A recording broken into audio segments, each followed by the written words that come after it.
Let's talk tan, because one of my most current frequently asked questions is about the tanning products that I use, because I do like a tan, but due to what happened earlier in the year, I will never use a sunbed again, and I am now so much more careful about going out in the sun.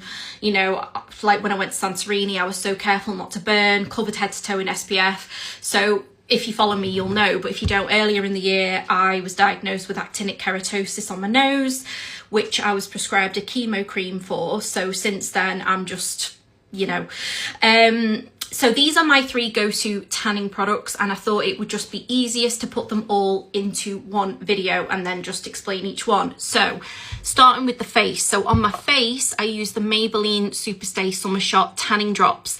I've said lots of times before, I can't use many tanning drops on my face because there must be an ingredient in a lot of them that I'm allergic to, because a lot of face tanning drops react to my skin. These don't at all.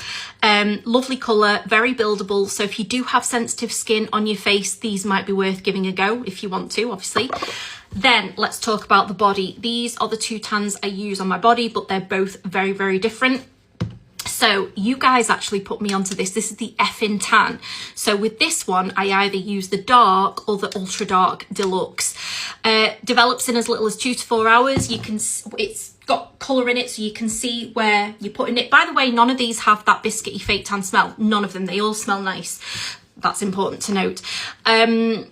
2 to 4 hours. Now, when you wash this off, it continues to develop. So, but I mean, I tend to leave this on overnight, wash it off the next morning, and then throughout the day, it continues to develop. Just be aware with this though, it will transfer onto your sheets. So either wear long pajamas or they're not going to stain your sheets. It will wash out in the wash, but it will transfer. However, what I would say is the payoff, completely worth it. If you want to see what this tan looks like on me, if you scroll back a few videos, I don't really like to bring it up, but if you scroll back a few videos to the day of my birthday party, that's the tan I had on. Okay, then onto the Mixer Brighten Bronze.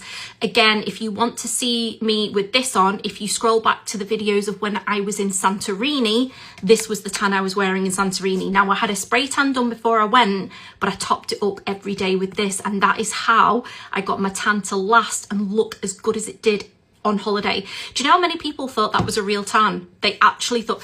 Anyway, so yeah, so if you're not wanting to go in with a full-on, like, tan, you know what I mean, and you want to just go in with something a bit lighter, maybe build on it and just see how you go. Maybe if you're new to fake tan, this is amazing.